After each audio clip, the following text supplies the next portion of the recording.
अस्सलाम वालेकुम दोस्तों, कैसे हैं आप सब? इंशाल्लाह उम्मीद करता हूँ खैरियत से होंगे। तो आज की वीडियो में मैं आपको लोगों को बताऊँगा कि 40,000 वाले प्राइस बॉन्ड पहले भी ये बंद हुआ था। तो अभी मज़ीद सुनने में आ रहा है कि ये दोबारा से जो है वो बंद हो सकता है। तो इसकी एक्चुअल क्या हकीकत है, तो मैं आप लोगों को इस हवाले से गाइड करता चलूँ। 40,000 वाला प्राइस बॉन्ड बेसिकली इस टाइम सबसे ज़्यादा इसके चांसेस होते हैं विड्रॉ के, ठीक है। बेसिकली 40 क्योंकि आपको पता था, चलो जितना छोटा प्राइस बॉन्ड होता है वो गवर्नमेंट ने सबसे ज़्यादा इशू किया होता है और उसके निकलने के चांसेस उसी तरह से सबसे कम होते हैं। और इसी तरह से जो 40,000 वाला प्राइस बॉन्ड होता है वो इतना ज़्यादा इशूड नहीं होता, जिसकी वजह से इसके चांसेस जो है निकलने के वो ज़्यादा होते हैं।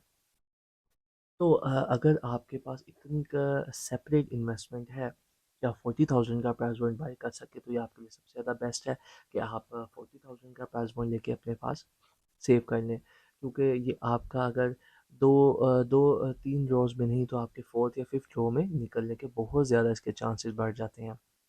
तो और इस हवाले से आपको बताता चलूँ कि पहले भी एक दफ़ा 40,000 वाला प्राइस बॉन्ड बंद हो गया था, जिसकी वजह से बहुत ज़्यादा लोगों ने बेसिकली इसको ब्लैक में अपने पास, जैसे कि जिसका ब्लैक मनी होता है, जिनके पास करप्शन की अमाउंट होती है ब्लैक मनी, वो इस तरह की बड़ी रकम बड़ी आइडेंटिटीज़ को अपने पास जो है वो सेव कर लेते हैं, ताकि अ अ, जो है एक आपकी बड़ी अमाउंट जो है वो सेव रहे और उसके निकलने के साथ-साथ भी आपकी अमाउंट भी क्लियर होती जाती है और ब्लैक मनी वाइट हो जाती है।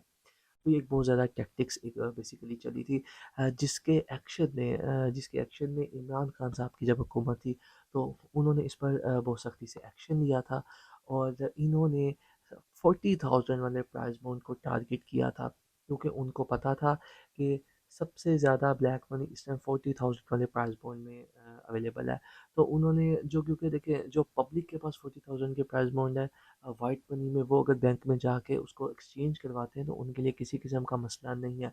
लेकिन जिन्होंने इसको करोड़ों में अरबों में जो अपने पास जो है वो ब्लैक किया हुआ है, तो उनके लिए एक बिल्कुल ये बहुत बड़ा इशू था, जो कि इमरान खान साहब ने जब इसको बंद किया तो वो उसको एक्सचेंज नहीं करवा सके, क्योंकि आपको पता है जब आप एक बड़ी रकम बैंक में एक्सचेंज करने के लिए जाते हैं तो एफपीआर आपके पास सबसे पहले जो है वो आप पे एक्शन करती है। तो इस वजह से बहुत ज़्यादा जो करप्शन की अमाउंट थी वो लोगों के पास जो है वो बाउंड हो गई थी और इमरान खान साहब ने 40,000 का नोट बंद करके उनकी अमाउंट सारी की सारी ज़ीरो डीवैल्यू कर दी थी, ज़ीरो पे कर दी थी और उनकी ब्लैक मनी जो थी सारी वेस्ट हो गई थी। तो ये नो डाउट ये एक बहुत ज़बरदस्त किस्म का और बहुत अच्छा एक्शन था। हाँ, कुछ लोगों को काफ़ी नुकसान भी हुआ था, कुछ लोगों के पास 40,000 के प्राइस पहुँचे, कुछ लोगों का लॉस हुआ था, कुछ लोगों की इन्वेस्टमेंट वेस्ट हुई थी, कुछ लोगों ने ड्रॉ के लिए वेट कर रहे थे, लेकिन वो ड्रॉ से कुछ टाइम पहले ही ये नोट जो है वो बंद कर दिया गया था। तो लेकिन जैसा कि आप सब जानते हैं कि अभी इमरान खान साहब की हुकूमत जो है वो ख़त्म हो चुकी हुई है, तो गवर्नमेंट ने कुछ इंटरनल मीटिंग के बाद इस नोट को दोबारा से री इशू कर दिया था। और आपको मज़े की बात बताते चलूँ, हालाँकि गवर्नमेंट को चाहिए था कि अगर 40,000 का प्राइस बॉन्ड री इशू कर रहे हैं तो उसको एक न्यू तरीक़ेकार से नई नोट के साथ, एक नई पहचान के साथ, नई सीरीज़ के साथ अ, इसको लॉन्च करना चाहिए था, ताकि जो प्रीवियस जो 40,000 वाले प्राइस बॉन्ड थे वो बिल्कुल ख़त्म कर दिए जाते, लेकिन ऐसा नहीं किया गया। तो ये इसको हम एक मतलब एक आप समझ सकते हैं इसके पीछे क्या रीज़न हो सकती है। बाकी अल्लाह बेहतर करे। ये बेसिकली नहीं किया गया, 40,000 के प्राइस बॉन्ड को चेंज भी नहीं किया गया और इसको दोबारा से रीओपन कर दिया गया, ताकि जिनके पास करोड़ों रुपए, अरबों रुपए के प्राइस बॉन्ड अवेलेबल थे, वो दोबारा से इसको यूज़ कर सकें, दोबारा इस्तेमाल में ला सकें, दोबारा से एक उनका ज़रिया बन सके ब्लैक मनी को वाइट मनी में तब्दील करने के लिए। ये भी और मज़ीद कुछ रीज़न्स व्हाटएवर जो भी होती हैं। तो इस वजह से इसको जो है वो दोबारा से रीओपन कर, तो अब बेसिकली दोबारा से कुछ चांसेस बन रहे हैं कि जैसे ही इमरान खान साहब की जैसे आप देख रहे हैं इस टाइम हालात कुछ ख़राब होते जा रहे हैं, आगे इलेक्शन आ रहे हैं, तो बहुत ज़्यादा इस टाइम चांसेस है कि इमरान खान साहब जो है वो विन कर जाएँ इलेक्शन में। तो इस हवाले से कहा जा रहा है कि उनका ये एक्शन, क्योंकि उनकी जो पॉलिसीज़ हैं वो उनके जाने के बाद चेंज, हर हुकूमत जो भी आती है वो अपनी पॉलिसीज़ के हिसाब से जो है वो काम करती है। तो लास्ट हुकूमत ने अपनी कुछ पॉलिसीज़, टर्म्स, कंडीशंस बनाई थी, और अ, अभी जो हुकूमत प्रेज़ेंट चल रही है उन्होंने अपनी पॉलिसीज़ के हिसाब से काम कर रहे हैं। तो मोस्ट प्रोबेबली चांसेस हैं कि जब दोबारा से अगर इमरान खान साहब की हुकूमत आती है, तो चांसेस काफ़ी ज़्यादा हैं कि उनकी जो पॉलिसीज़ चेंज की गई हैं, जो उनकी टर्म्स में चेंजिंग की गई है, वो सब दोबारा से उस पे वो फ़ॉलो अप करेंगे, उन पे वर्किंग करेंगे। तो इस हवाले से भी कहा जा रहा है कि उनका एक पॉलिसी बिल्कुल थी कि 40,000 का प्राइस बोर्ड बंद किया गया था, क्योंकि बेसिकली जितना स्टेट बैंक ने इशू किया होता है प्राइस बोर्ड, स्टेट बैंक के पास सारे का सारा रिकॉर्ड मौजूद होता है। तो स्टेट बैंक से रिकॉर्ड ले लिया जाता है कि इतना इशू है, लेकिन जो जो एक्चुअल जो छोटे इन्वेस्टर हैं या जो अपनी छोटी इन्वेस्टमेंट्स में से लेते हैं, वो रिकॉर्ड भी गवर्नमेंट के साथ, लेकिन जो इस टाइम जो सामने नहीं आ रहे होते नोट, जो कि बहुत ज़्यादा करोड़ों अरबों रुपए में वो सामने नहीं आ रहे होते, उनकी भी एक लिस्ट मौजूद होती है। तो इस हवाले से दोबारा से ये नोट बंद किया जा सकता है।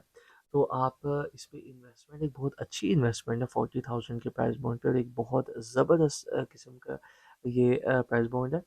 तो आप बिल्कुल करें इन्वेस्ट, लेकिन बहुत ज़्यादा प्राइस बॉन्ड लेने की ज़रूरत नहीं है। हाँ, इससे छोटे प्राइस बॉन्ड पे आप इन्वेस्टमेंट कर सकते हैं।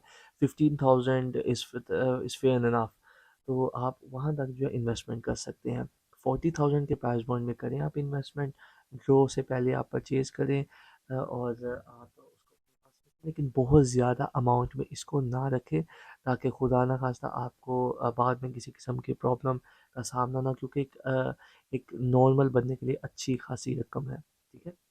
तो बाकी एक बहुत ज़बरदस्त इन्वेस्टमेंट है, आप इन्वेस्टमेंट करें, अगर आपके पास एक सेपरेट अमाउंट साइड पे पड़ी हुई है, तो आप उसको बजाय अपनी रुपीज़ को डीवैल्यू करने के, मैं बार-बार कहता हूँ, अपने अमाउंट को डीवैल्यू ना करें।